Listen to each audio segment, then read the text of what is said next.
Hello everybody and welcome to this Functional Skills English online course for Level 1 and Level 2 students. My name is Fiona Howes and I am the lecturer for the Level 1 and Level 2 courses. If you would ever like to email me, you can do so on fiona.howes@ieg.ac.uk. Or if you have an administration query, you can email the department on fsdigital.pbo@ieg.ac.uk. And in this video, we're going to explain what resources you will need and what support you will have to help you pass your qualification. For our functional skills courses, we use the Pearson edXL program, and you can go and look them up on the internet, and there's quite a few sort of resources that you can find on their websites. So in this table, there is a brief description of the different levels and the times that they have for each of the 3 exams. As I mentioned in the induction video, you will have a reading exam, a writing exam, and a speaking and listening exam. And so for level 1, for reading it's 60 minutes, for writing it's 60 minutes, and for speaking and listening it's 30 minutes. For level 2, for reading it's 75 minutes because your text will be longer, more in depth. Writing will be 60 minutes, and then your speaking and listening will be 40 minutes. Please don't worry, you're not speaking for this entire time. Okay, in level 1 you're giving a talk, and then you're holding a discussion about your various talks in small groups of 3 to 4 people. In level 2, it's also small groups of 3 to 4 people, but you will be giving a presentation, some sort of Google Doc or slides presentation, and then you will also have a discussion at the end. So that's just to show you the slight differences between level 1 and level 2. Here is another table explaining the differences between the 2 levels. Level 1 is really about foundational ability, and this means that you are trying to work on the foundations of academic language, of business language, professional language, and you are trying to work towards a confidence level, a level 2. Okay, in level 2 you should be somewhat confident already, you're just trying to solidify those skills. If you would like to pause the video, you can have a quick look at the differences between level 1 and level 2, and I'll just point one out briefly here just so that you have an example. In this table you can see that in level 1 you have to infer, which means to guess, the meaning from an image. So what is an image showing you? What kind of meaning is it trying to portray? Whereas in level 2 you don't look at an image. You'd probably have a passage, a language extract, and then you'd have to infer or guess the meaning of specific words or phrases. So if you'd like to go ahead and pause the video to have a look at those, you are more than welcome to do so now. And so now we move on to our calendar for the autumn term, which is what we're in now. As you can see, there are 9 weeks in total for the course, with a half term in between. This week is the first week, and in this week we'll be looking at initial assessments. Some of you have already handed these in, they've been marked and they've been given back to you and you have your level. Over this week we'll still have students coming in and potentially waiting to have their assessments marked, which is why we've set up a particular Google Classroom just for this week. It's called the Induction Classroom. And then as part of this video I will explain how the Google Classroom works so that you have a better idea of how to use it. This week we'll also be focusing on writing tasks, in particular emails. So that will be what we are completing in week 1. And then you can see each different week has a different focus, and you can pause the video and have a look at that. And then, like I say, there will be a half-term break, and that's always a nice time to try and do a bit of revision, catch up on things, and just to make sure that you are working at a level where you need to be. Then we continue with the different topics for weeks 5 and 6. And then finally, in weeks 7 and 8, we will hold our speaking and listening exams. Now, depending on your availability, you will be allocated your exam either in week 7 or week 8.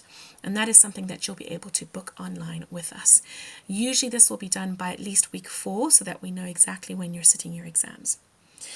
And then in the final week are all the reading and writing exams.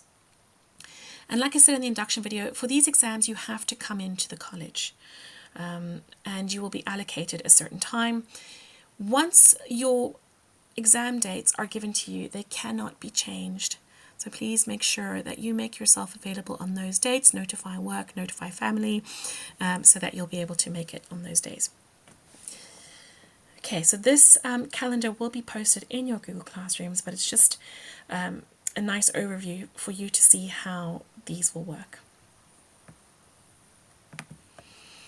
Now, I just want to touch briefly on something I've already mentioned in the induction video, but I want to remind you of what you will need in order to do this FS English course, either at level 1 or level 2. You're going to have to allocate 4 hours a week of study time in order to get all the tasks done. Please make sure you get yourself a nice notebook and a pen, because you're going to be writing quite a bit of assignments by hand for your writing tasks. And that's because your exam will be in a written format and you have to get used to writing things out by hand. It also helps you to reinforce ideas when you're studying if you write them down. You will need a laptop or a computer, and you will also need an internet connection. So, what you will need to do in this course. You will need to complete work each week according to your own timetable. So you're going to allocate your 4-hour slots as you need to. Then you're going to have to make sure that you keep to the weekly submission deadline. We need to make sure that you're engaging with the course, that you're not falling behind, that you are submitting work. If within the first few weeks we don't see students submitting work, we do withdraw them. So just that's something to keep in mind. What will happen is work will be posted on a Monday morning, and then you have that entire week all the way until the Sunday evening to submit that work. So that should fit nicely into your working and family life, hopefully. As I briefly mentioned, please make sure that you are making notes for all the work you do. All right, so let's say you're going to watch a YouTube video. You can note down the important points, go back, clarify things you don't understand, write them down, look things up in dictionaries if you have to.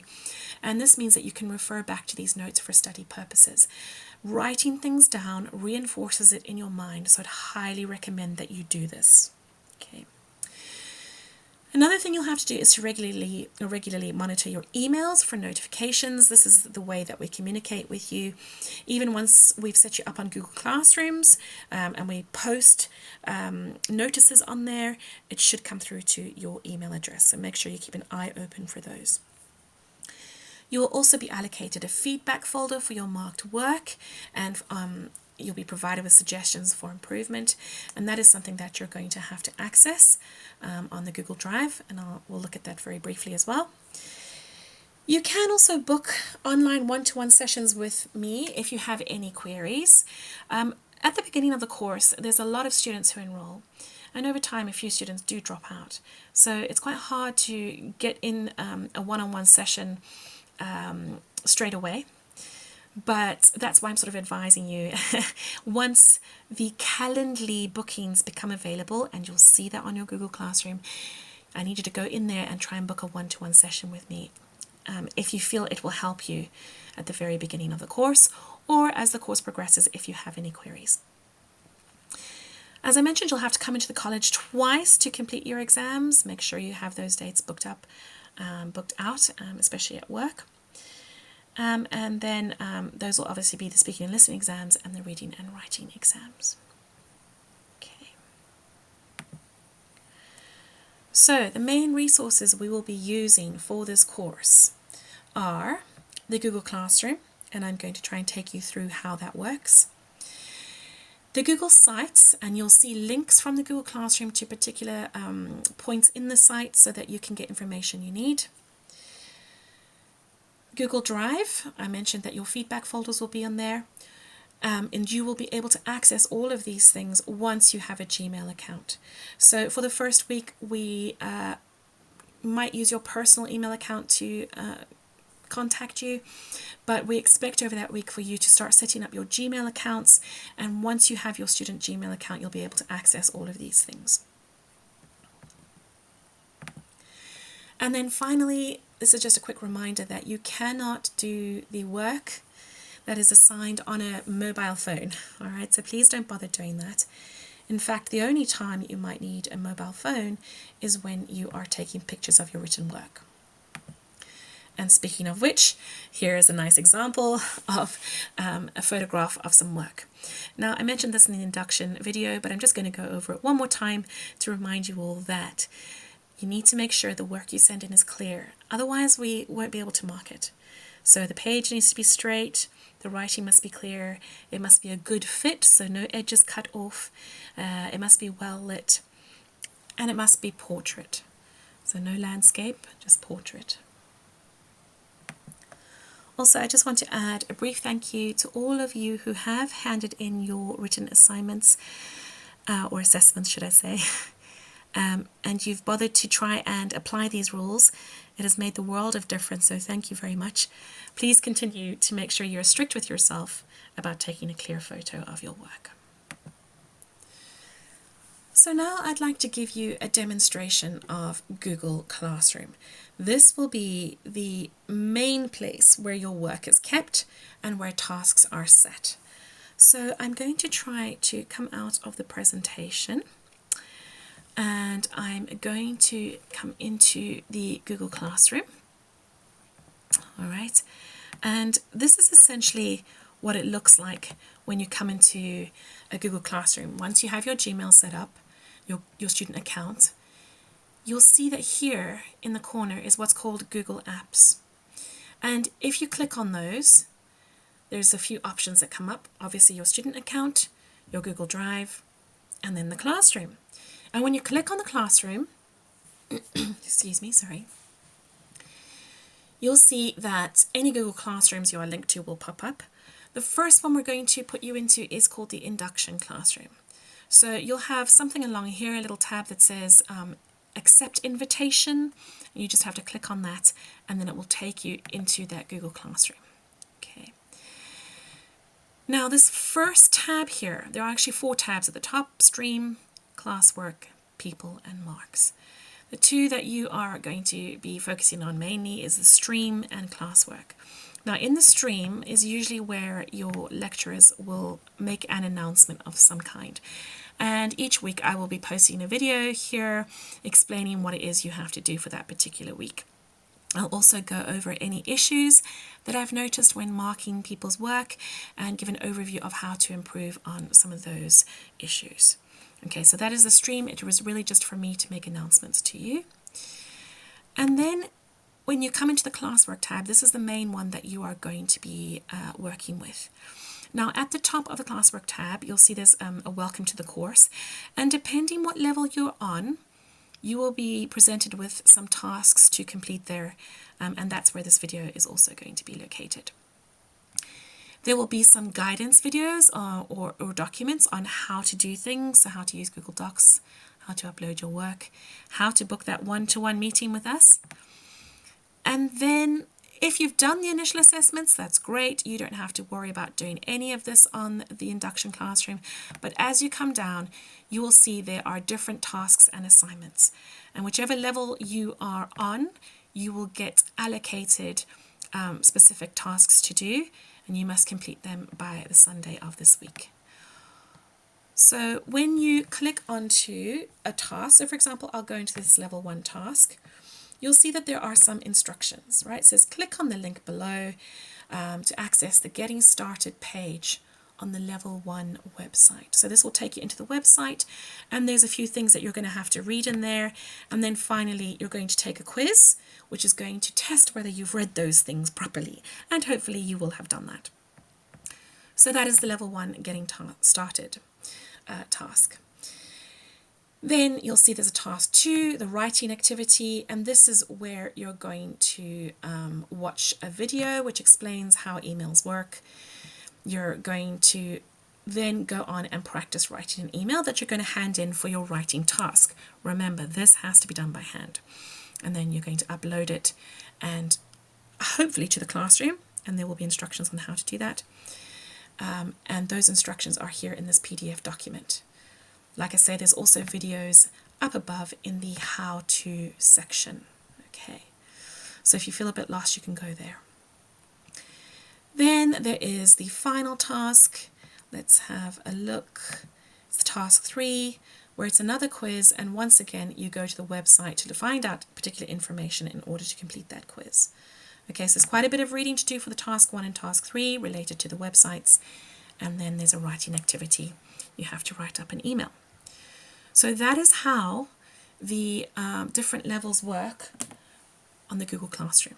Okay, and then once you open up a document, you'll see there's always a submit button at the bottom of it, or there's a turn in button at the top, and you can just click on those and they will appear on the classroom.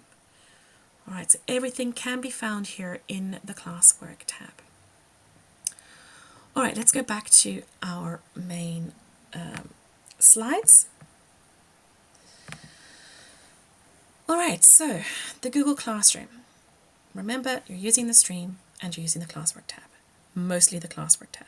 Okay, if you have any questions, feel free to email me. All right, so I just want to say that I really hope you enjoy this course. I want you to do well. Please don't hesitate to contact me if you need to. The best way to do this is by email, and hopefully we can set up some one-to-one meetings where we can discuss any issues that you are worried about. In the meantime, I do wish you the best of luck. I hope everything goes well. Take care.